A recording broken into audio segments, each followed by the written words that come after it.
Hi, I'm Dr. Patrick Oladowicz, and welcome to the Homeschool Connection. Today we're taking an in-depth look at school-based mentoring and how it's impacting students in our community. When it comes to school-based mentoring, the list of expected results includes increased school bonding, increased adult bonding, increased self-esteem, and improved academic performance. The list goes on and on. Joining me now to talk about school-based mentoring and how it's helping their students is the principal of Villages Elementary School, David Bordenkircher. Welcome, David. Thank you. Appreciate having you on the show today. And I appreciate the opportunity to meet with you. Well, let's talk a little bit about mentoring.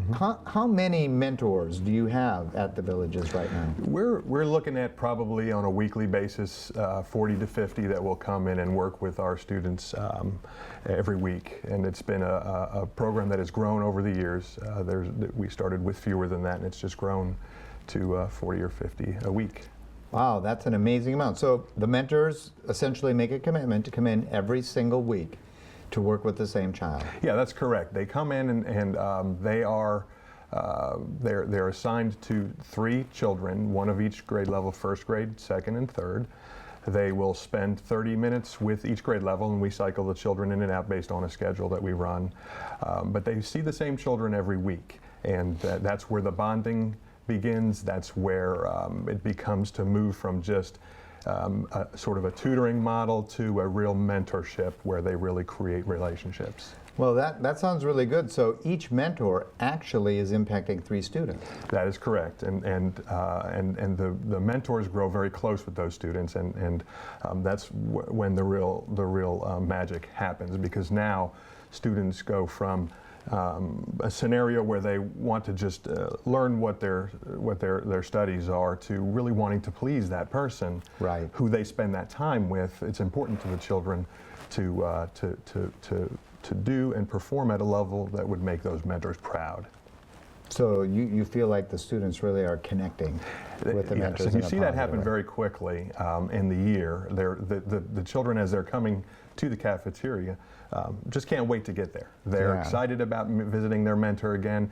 Often they will start their session sharing what they did on the weekend, or talking about something exciting in their life, or a birthday or something. And so there's that sort of rapport building that has really established good, strong relationships with their mentors. Now, do you find students coming up to you in the hallway saying, "Oh, I want to have a mentor"? Or there are certain students who have the mentors, and they're really determined based on academic need. Right. And so some of our students who don't necessarily have as much need, there might be a little bit of jealousy about the special relationship that they see their friends having. Oh, that's great. And how has mentoring impacted your faculty and staff? I will tell you that our teachers in the first, second, and third grades where the mentoring program is working are very impressed with the progress these children are making in the areas that those mentors address: fluency, vocabulary, some other reading strategies, and decoding. The first, second, third grade teachers report to us often that they're seeing significant gains with these students who spend time with the mentors. Okay, and so do you feel like it's improved the academic performance of those students? Without question. The mentoring is a piece of our overall Title I plan. They get the other 4 days a week. The same students are getting small group or individual instruction in areas that target their reading weaknesses. And then the 5th day, the Wednesday, is the mentor day. And that really pulls everything together, and the mentors work with those students on whatever those targeted areas are. But there's no question that the students look forward to that day when they spend with their mentors and really want to demonstrate for their mentors how quickly they're learning, how good they can read, and because of that motivation to impress their mentors, they're gaining quickly, and the teachers notice that. Great. Now, we're looking at mentoring because, it's a great program, number one, and I know that it has some significant benefits for the students that are working at your school. Now, all of our schools in Leesburg are in need of mentors. So talk a little bit, if you would, about what strategies you used as a principal to sort of recruit mentors. And if there's somebody out there watching this program that wants to be a mentor, what should they do? What steps could they take that maybe could get them hooked up with a school or a program to begin to become a mentor? Good question, and I would tell you that one benefit I had, I've been at this school now for 3 years, so I inherited this program. It had existed there before. But as far as recruiting, we're constantly working on that because we certainly want to have the ability to place an adult with a child in need at every grade level, and so that's going to take significant numbers. And so one way to recruit is we started with a small nucleus, and that small nucleus of mentors would talk to their friends, and we certainly encourage that. When people come into the school asking for opportunities to volunteer, this is one of the programs that we talk to them about. Very often through some of our social circles with retired educators, we bring this program up, and they do want to become part of it. And I will tell you that as soon as somebody enters the program, they're stuck. They love it. They really latch on and enjoy that and continue to show up. So that's sort of how we got some momentum behind the program. In any community this can happen because there are retired educators in any community. Some of ours are just retired professionals as well. And so it's just a matter of making sure that the need is out there and expressed by the school.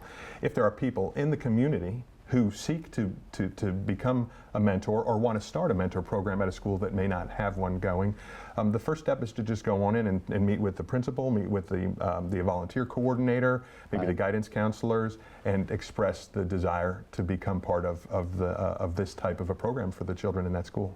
Right, and you and I as colleagues know that our fellow principals would welcome absolutely anyone coming to our schools to just volunteer to be a mentor because it really does make a difference. And you work not just with the kids, but you see sort of the mentor too. What do you notice about the effect that mentoring has on the mentor? I will tell you that's one of the amazing parts for me.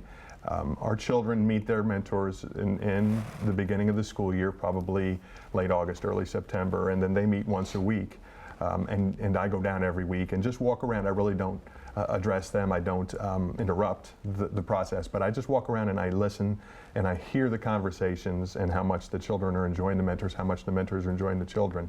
And it grows to the point where very typically our children will do a whole Christmas program for their mentors. Just the children who have mentors will sing some Christmas songs, and then they do gift exchange. At the end of the year, we have a mentor party where the mentors can come in, and the mentors actually perform for the students. And it's just everybody's laughing, everybody's crying, but I can tell you that by the end of the year, there's not a dry eye in the house. The children are sad to see the year end. The mentors are sad to see the year end. And that's what keeps them coming back, is that they want to come back and do more of that. Right. So it sounds like the mentors jump into mentoring to help a child, but discover that it helps them too. Well, no question about it. I think that especially those who are retired educators and really enjoyed that as a profession, they can still get that sort of kid fix, if you will, with their time as mentors. And often the mentors will mention to me or to our counselors or to our Title I program teachers how much they enjoy just spending those hours with those children in the school and how much joy they get from that.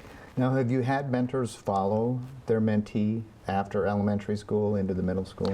There are times. I think that I've not. We don't track that. But I will tell you that I have heard anecdotes about how they go and attend. Maybe if they're in the track team, they'll go attend the track meets. They'll attend the 8th grade graduation and those kinds of things because they're still mentors for us.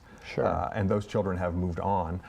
So there's some that will connect and stay connected throughout the whole process. Yes. And we both know that mentoring is valuable from kindergarten all the way through 12th grade. I will tell you, for me, it's an essential thing because some of our children really need an adult role model in their lives that they can connect with and feel and trust and feel that person just cares and loves them. And that's it's such a motivator for children and such an important thing that needs to be done. Great. Well, David, listen, thank you so much for coming on the show and sharing with us about mentoring. Sounds like an absolutely amazing program at the Villages, and hopefully we can recruit more mentors to join some of our other schools as well. Absolutely. I would tell you it's one of the strongest programs that we have, and and I can't imagine accomplishing what we do without it. Great. Thank you so much. Thank you. When we come back, more on school-based mentoring and how it's helping change attitudes and improve lives. We'll be right back.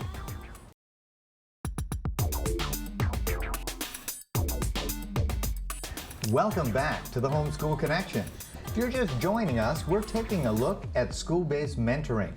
Joining me now to give their perspective of this program is a mentor, Sally Melton, and third grade student, Jadarian Soche. Sally and Jadarian, thanks for joining us on today's show. We're really glad to have you. Thank you. Thank you. You're welcome. And Sally, what inspired you to become a mentor? Well, my background is actually in education. And so when I retired 14 years ago, I felt very strongly that I needed to go to school in September and sort of pay back what had been shared with me. I ended up at Village Elementary at Lady Lake, and there was already a program in place, Super Kids. It had been started the year before, and from the first day I walked in, I found it a very, very rewarding program. And it's still going strong today. 13 years ago, there were 20 mentors, and now there are 50. Wow. So it is wonderful. Well, that talks a little bit about the impact that the mentoring must have on students. So do you see other people that have been mentors for as long as you have as well? Yes. There are probably, of the 50, there are probably about 8 of us who have been there for at least 13 years. Wow. And some of those people were there in 2003 when the program was actually recognized by Governor Jeb Bush. And the school received a plaque, and the mentors received T-shirts, and the students were honored as well. And it's just keeps getting stronger and stronger. Right. Now, obviously, mentoring is going into the school and working individually with the students, so there must be some kind of controls, I'm guessing, in Lake County, some hoops to jump through to become a mentor. Maybe you could talk a little bit about what does that look like to become a mentor? What steps do we have to take? First of all, you don't have to have a background in education. Okay. I just fortunately had one and enjoyed it so much I wanted to continue. But you do have to complete a form, an entry form. You need to be fingerprinted. They do a background check, of course, for the safety of our children. Other than that, then you come to school. You have introductory phase. You sometimes will sit with another mentor who shows you the ropes, and by the second week you're ready to go. Okay, so Jadarian, you have this wonderful mentor, Miss Sally. What's that like for you? What do you think about having a mentor? Well, it teaches me a lot of things. Like when I get stuck on a word, she helps me through the steps of it. Okay. So she just works with you just on academic work, or does she do other things with you as well? She does other things with me. She helps me read words in books. Okay. And she helps me study my spelling words and vocabulary words. And do you ever do any fun things outside of just the academics, or is it mostly just academics that you focus on? Academics. Okay, that sounds great. And so can you talk a little bit about what it's like to have a mentor? How does that feel to be able to have someone that you get to meet with every week? It feels fun to have somebody to meet with every week because she's helping me through my struggles and stuff. Okay, that's great. And now, Sally, do you see that as a mentor there are some I see the benefits for Jadarian. What about for you as the mentor? I sometimes think that the reward for us is even more than for the student. You get that opportunity to be the teacher and help the child, and at the same time you get to be their audience. You get to provide for them 30 minutes of undivided attention, which many children do not have. And so you will see the mentors walking in smiling just as big smiles as you will the children when they come in. Well, it says a lot that you've been mentoring for 13 years. And I'm guessing that they don't pay you a lot to do this. Well, we get 3 hugs every Wednesday. We get 3 big smiles. And oftentimes those children will see us later the playground or on the school grounds, Right. and they come up to you and give you a big hug, and that's almost beyond Yeah, that's price. the kind of pay we should all get. It is true. It is true. That's great. So, do you feel special having a mentor? Yes. How does it make you feel special to have a mentor? Because she likes teaching me more and more every week. And she teaches me how to learn more when I come over hard words. Okay. Do you feel like you're doing better in school since you have a mentor? Yes. Okay. What about your friends? Do your friends know you have a mentor? Yes. And what do they think of that? They think it's cool because some people go mentors with me, like my friends in my class, and they think it's cool to have a mentor because they teach you a lot of stuff. Okay. So it sounds like, is there a need for more mentors at the villages? I think there's probably always a need for more mentors or to mentor in other classrooms as well. Right. As I say, the rewards are beyond belief. Right. Now, I'm at Leesburg Elementary, and I know we have some mentors at our school, but I'm pretty sure that all of our elementary schools would benefit from having additional mentors. It sounds to me like you think having a mentor is a good thing. Yes? Yes. So would you encourage other adults out there, like Miss Sally, that have some free time to become mentors? Yes. Okay, so you think that's really helpful for you as a student? Yes. Okay. And you have friends that have talked to you and they'd like mentors too, but not everybody has one, do they? Yes. Yeah. Do you have friends that don't have a mentor at your school that wish they did? Yes. Like people in my class, because some people in my class go to mentors every Wednesdays and they don't go to Super Kids. So some people in my class wish they have mentors. So it sounds like becoming a mentor is something that we need more of, not just at the villages, but at other schools throughout the county, because it sounds like it's a great experience for you. Well, listen, you guys have been amazing. Thank you for your insights in what it's like to be a mentor and the great benefits that you get as a student. So thank you very much for joining us. When we come back, how movement in academics equals success. We'll be right back.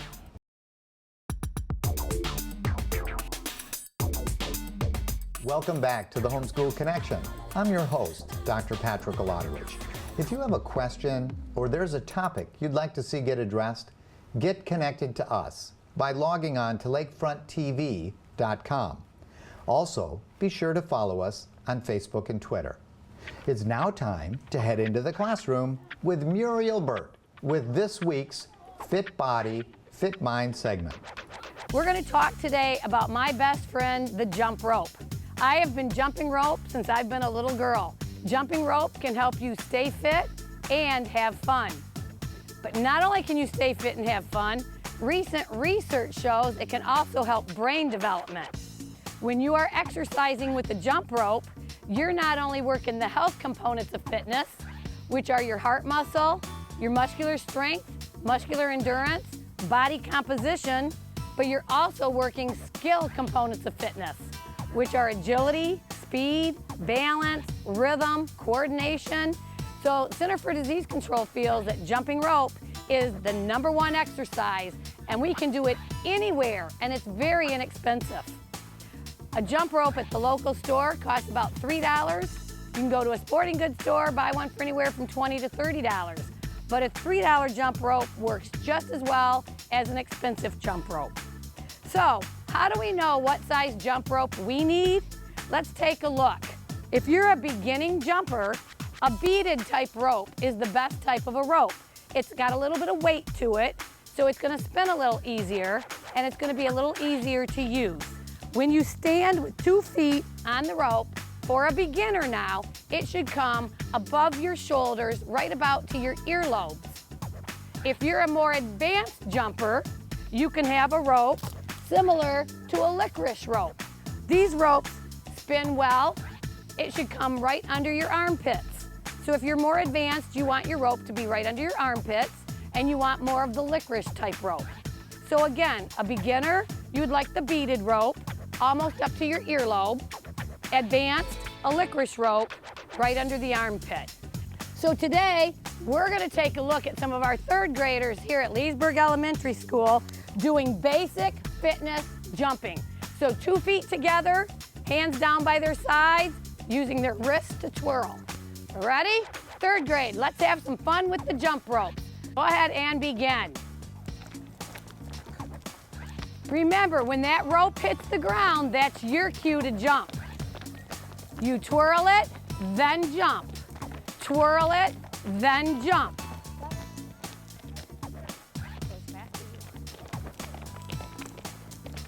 The faster you go, the more you're working your heart muscle. You can keep the rope low to the ground, and it just barely has to go over your head. Those of you that wish now may reverse the rope and do back rope words, or you may do some higher level crisscrosses. You can do some higher level crisscrossing that we've been working on, or you can go backwards with your rope if you choose. If not, just continue basic 2-foot jumping. Good job, Zachariah. Look at you go.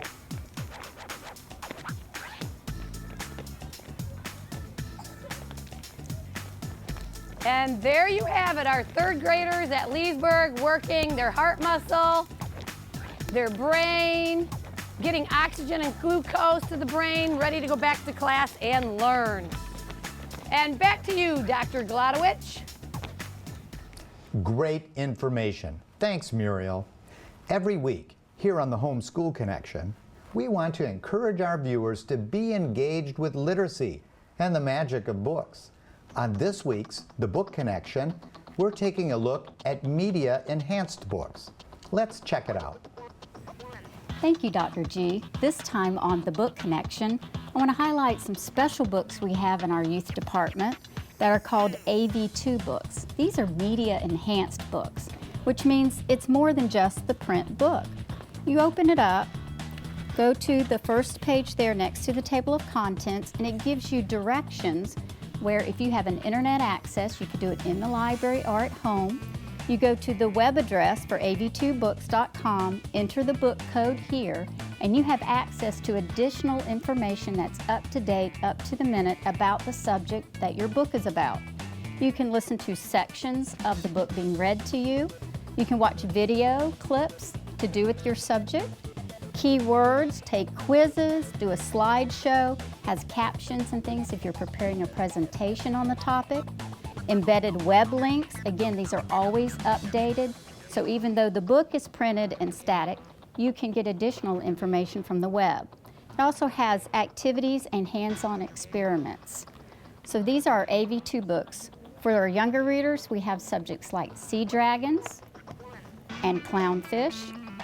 We also have them for our older kids, like on Mount Everest. So you have your nonfiction. Again, it's the same setup. You're going to open it up. Your directions are right here, and you have access to all that additional material. We even have some for biographies, and that would be real important to have up-to-date information on the story of a real person's real life.